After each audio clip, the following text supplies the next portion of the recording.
ஒரு பசுமையான குளத்தில் ஒரு சின்ன மீன் தினமும் மகிழ்ச்சியாக நீந்திக் கொண்டிருந்தது. நான் தான் இந்த குளத்திலே ரொம்ப வேகமானவன் என்று அது பெருமையாக நினைத்தது. அதே குளத்தில் ஒரு வயதான ஆமை மெதுவாக நீந்திக் கொண்டிருந்தது. மீன் சிரித்துக்கொண்டு, ஆமை தாத்தா, இவ்வளவு மெதுவா போனா எப்போ கரைக்கு போவீங்க என்றது. ஆமை அமைதியாக சிரித்து, வேகம் இல்லாமலே வாழ்க்கை அழகாக இருக்கும் குட்டி மீனே என்றது. அன்றைய தினம் திடீரென மழை பெய்தது.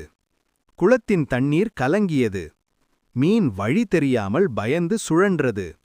அப்போது ஆமை மெதுவாக வந்து, பயப்படாதே, என்னை பிடிச்சுக்கோ என்றது. ஆமை மீனை பாதுகாப்பாக கரை சேர்த்தது. மீன் நன்றியுடன், வேகம் மட்டும் போதாது, பொறுமையும் அனுபவமும் தான் உண்மையான பலம் என்றது. அன்றிலிருந்து மீனும் ஆமையும்